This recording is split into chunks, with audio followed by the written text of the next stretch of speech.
Saudara, ini adalah visual terkini dari ruang rapat paripurna DPR terkait dengan pengesahan APBN 2026. Dan saat ini APBN 2026 telah disahkan oleh Ketua DPR Puan Maharani. Menyampaikan pendapat akhir mewakili Presiden, kami persilahkan.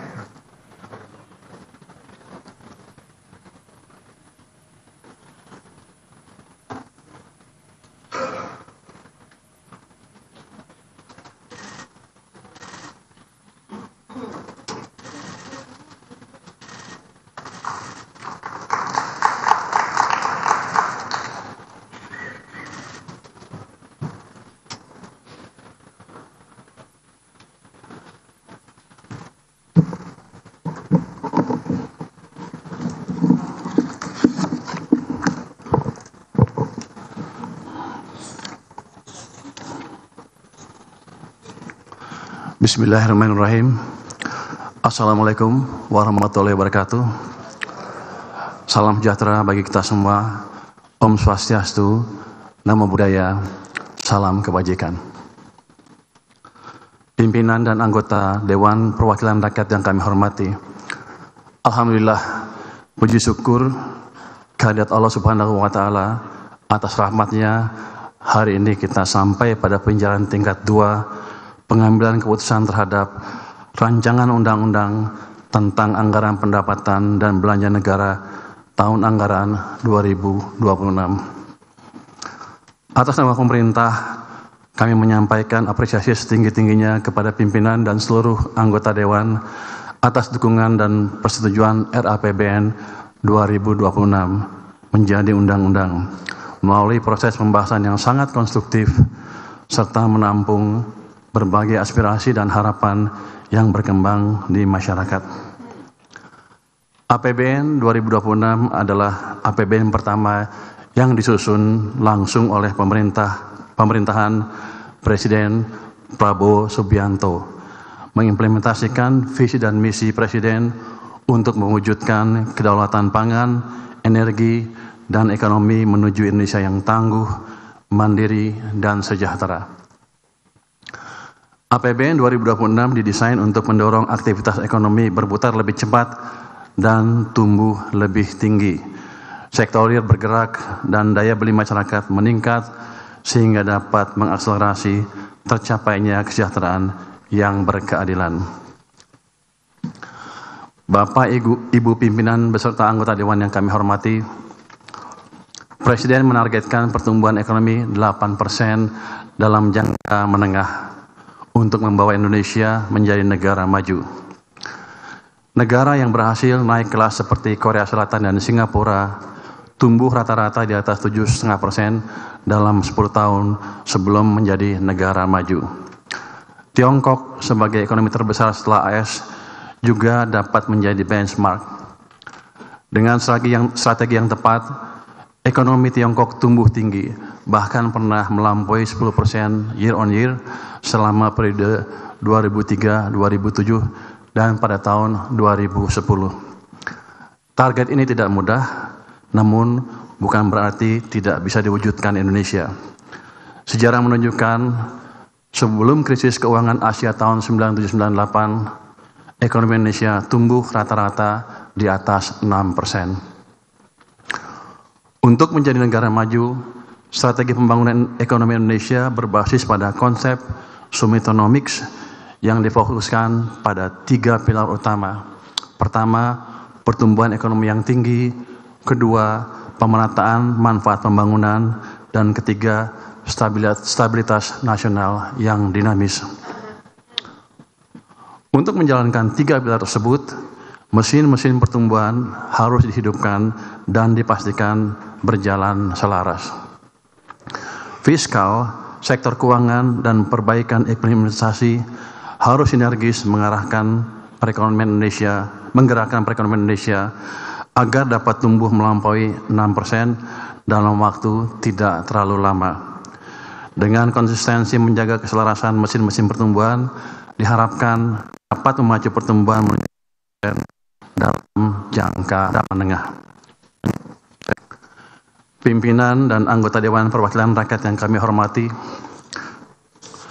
Untuk pertumbuhan ekonomi yang tinggi, APBN berperan sebagai katalis untuk mendukung sektor swasta sebagai motor penggerak utama pertumbuhan. Kinerja sektor-sektor bernilai tambah tinggi terus diperkuat dengan tetap menjaga ketahanan sektor resilient. Sektor resilient seperti pertanian, industri manufaktur, padat karya, dan pariwisata dijaga tetap tumbuh tinggi sehingga berkontribusi optimal bagi penciptaan lapangan kerja dan pertumbuhan ekonomi. Dukungan APBN untuk hilirisasi sumber daya alam, salah satu contoh high value added sector, terus dilakukan dan diperluas. Pemerintah juga tetap menyediakan berbagai insentif fiskal seperti tax holiday, super deduction untuk riset dan pelatihan, serta pengembangan kawasan ekonomi khusus yang terintegrasi dengan rantai nilai industri nasional dengan perspektif nilai tambah tinggi bagi perekonomian.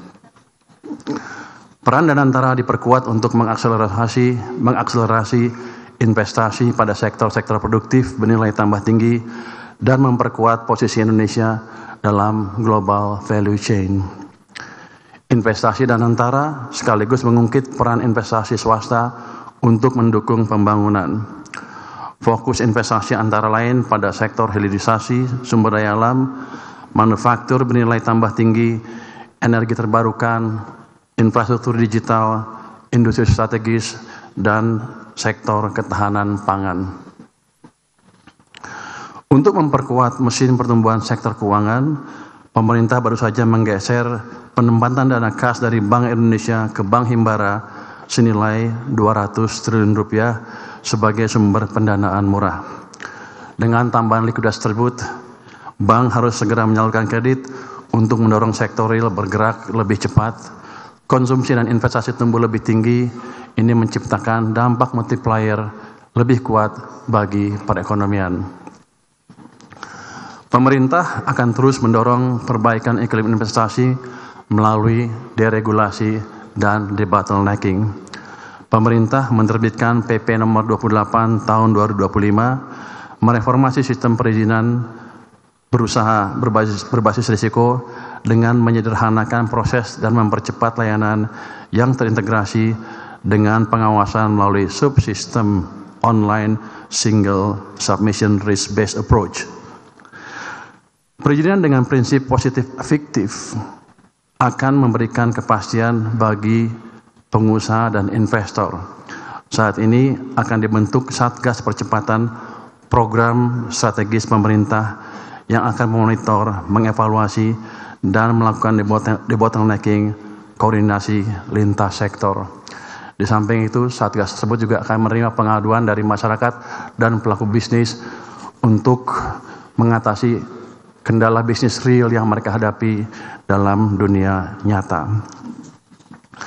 Dalam mendukung pilar pemerataan manfaat pembangunan, peran APBN dioptimalkan untuk mendistribusikan keadilan. Program perlindungan sosial harus efektif menjaga daya beli, menciptakan kesempatan kerja, dan mempercepat pengentasan kemiskinan. Pusat-pusat pertumbuhan harus semakin merata, khususnya di kawasan timur Indonesia. Penciptaan lapangan kerja dan penurunan kemiskinan harus menjangkau hingga pelosok negeri. Sementara implementasi pilar stabilitas nasional yang dinamis ditempuh dengan memperkuat kolaborasi dan sinergi mesin pertumbuhan fiskal dengan kebijakan moneter dalam meredam berbagai guncangan. Pemerintah terus mengendalikan inflasi dan menjaga daya beli masyarakat dengan menjaga stok pangan, memperluas distribusi, stabilisasi harga pangan, serta penguatan koordinasi antara pemerintah pusat dan daerah dalam pengendalian inflasi. Pimpinan dan para anggota Dewan Perwakilan Rakyat yang hormat, sebagai salah satu pembangunan dijalankan pemerintah melalui optimalisasi peran APBN. APBN 2026 difokuskan pada 8 agenda prioritas yang meliputi 1. Kegiatan pangan, ketahanan energi, makanan bergizi gratis, pendidikan bermutu, kesehatan berkualitas, pembangunan desa, koperasi dan UMKM, pertahanan semesta, serta akselerasi investasi dan perdagangan global. Ketahanan pangan dan energi merupakan kunci kemandirian ekonomi sebagai basis untuk menghantar terwujudnya kesejahteraan rakyat. Anggaran ketahanan pangan sebesar Rp164,7 triliun diarahkan untuk mewujudkan swasembada pangan, stabilisasi harga pangan, serta kesejahteraan petani dan nelayan. Sementara itu, anggaran ketahanan energi sebesar Rp402,4 triliun diarahkan untuk mendorong peningkatan lifting migas, percepatan transisi energi yang lebih ramah lingkungan, dan stabilisasi harga untuk menjaga daya beli masyarakat. Program makanan bergizi harus memberi manfaat maksimal bagi masyarakat. MBG didesain untuk meningkatkan kualitas gizi anak sekolah serta ibu hamil dan balita, sekaligus memberdayakan UMKM serta mendorong ekonomi lokal. Alokasi anggaran MBG tahun 2026 mencapai Rp335 triliun. Anggaran pendidikan dialokasikan sebesar Rp769,1 triliun untuk mewujudkan sumber daya manusia unggul dan berdaya saing melalui berbagai program antara lain gaji dan tunjangan guru, dosen, tenaga pendidik, pemberian beasiswa, program Indonesia Pintar dan Kartu Indonesia Pintar kuliah, sekolah rakyat, sekolah unggul Garuda, bantuan operasional sekolah, serta bantuan operasional penyelenggaraan pendidikan anak usia dini dan perguruan tinggi. Anggaran kesehatan dialokasikan sebesar Rp244 triliun untuk mewujudkan kesehatan berkualitas melalui penguatan efektivitas program jaminan kesehatan nasional, cek kesehatan gratis, dan revitalisasi rumah sakit. Pemerintah konsisten memperkuat pembangunan desa, membangkitkan koperasi, dan memberdayakan UMKM. Pembangunan desa mandiri dipercepat, koperasi dan UMKM dibangkitkan. 80.000 koperasi desa Merah Putih telah terbentuk dan siap mempermudah masyarakat desa mengakses sembako, logistik, pupuk, hingga layanan keuangan. Pertahanan semesta terus diperkuat, ditempuh dengan mendorong modernisasi alat utama sistem pertahanan dan memperkuat komponen cadangan, termasuk memberdayakan industri strategis nasional serta peningkatan kesejahteraan para prajurit. Akselerasi investasi dan perdagangan global untuk pertumbuhan ekonomi yang lebih tinggi. Untuk itu APBN didorong untuk berfungsi sebagai katalis. Peran Danantara dan swasta harus semakin diperkuat sebagai motor penggerak ekonomi. Melalui Danantara, kita perkuat investasi produktif yang sekaligus memperkuat Indonesia dalam rantai pasok global. Perlindungan sosial terus diperkuat sebagai fondasi untuk menopang efektivitas pelaksanaan berbagai agenda prioritas dalam mengakselerasi pertumbuhan dan perbaikan kesejahteraan. Anggaran perlindungan sosial dialokasikan sebesar Rp508,2 triliun diarahkan agar lebih tepat sasaran dengan menggunakan data tunggal sosial ekonomi nasional dan sinergis dengan berbagai program lainnya sehingga efektif untuk memutuskan rantai kemiskinan. APBN 2026 dirancang ekspansif sebagai berikut. Belanja negara dialokasikan sebesar Rp3.842,7 triliun. Di dalamnya terdapat transfer ke daerah sebesar Rp693 triliun digunakan untuk mendukung pemerataan kesejahteraan masyarakat dan menggairahkan perekonomian di daerah. Belanja pemerintah pusat dan transfer ke daerah merupakan suatu kesatuan yang utuh untuk mendukung agenda pembangunan dalam mewujudkan kesejahteraan rakyat. Pendapatan negara diperkirakan mencapai sebesar Rp3.153,6 triliun. Defisit APBN sebesar Rp689,1 triliun atau 2,68% dari PDB. APBN 2026 tetap fleksibel agar adaptif dan responsif terhadap guncangan. Dengan pengelolaan fiskal yang efektif dan dukungan sektor keuangan yang liquid dan efisien, serta iklim investasi yang kondusif, pertumbuhan ekonomi 2026 ditargetkan sebesar 5,4%. Inflasi akan dikendalikan di level 2,5%, suku bunga SBN dijaga di sekitar 6,9%, dan nilai tukar rupiah berada di sekitar Rp16.500 per dolar Amerika Serikat. Kesejahteraan rakyat ditargetkan membaik yang terrefleksi dari peningkatan jumlah penduduk bekerja menjadi 153 juta orang dengan penciptaan 3,4 hingga 4 juta lapangan kerja baru. Dengan demikian, penduduk yang menganggur akan turun hingga di bawah 7 juta orang dan tingkat pengangguran terbuka membaik ke kisaran 4,4% hingga 4,96%.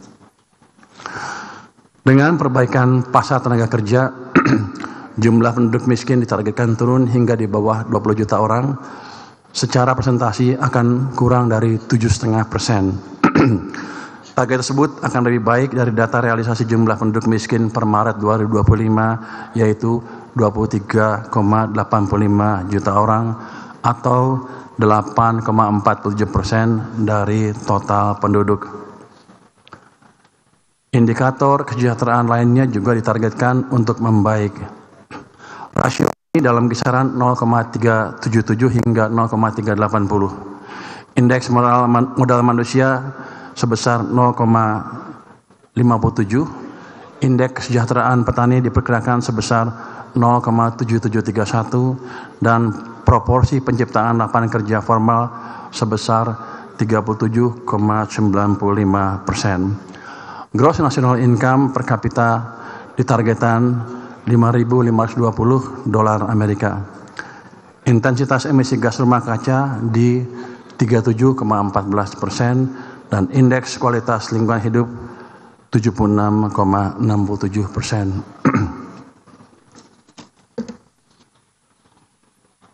Udah sampai habis nih.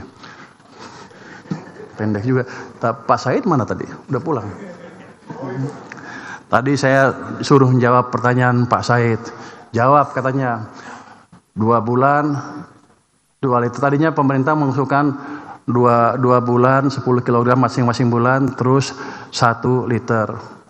Itu tadinya ya. Terus Pak Said minta 2. Saya challenge, ya udah kenapa 2? 5 liter aja sekalian. Yang nggak berani Pak Said rupanya.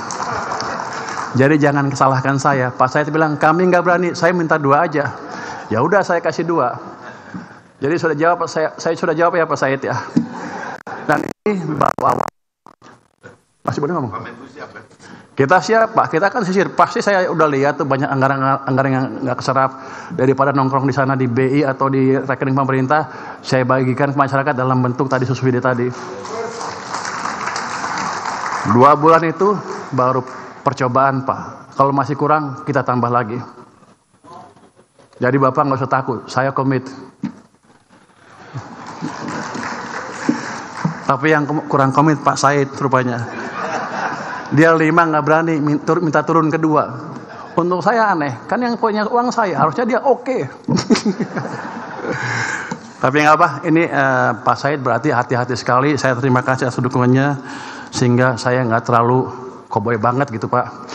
Jadi kita jaga kesinambungan fiskal dengan baik. Ini masukan yang baik dari DPR Pak, dari Banggar, sehingga ada kontrol dari Banggar juga ke kami, sehingga kami tidak semenang-menang menggunakan anggaran kami.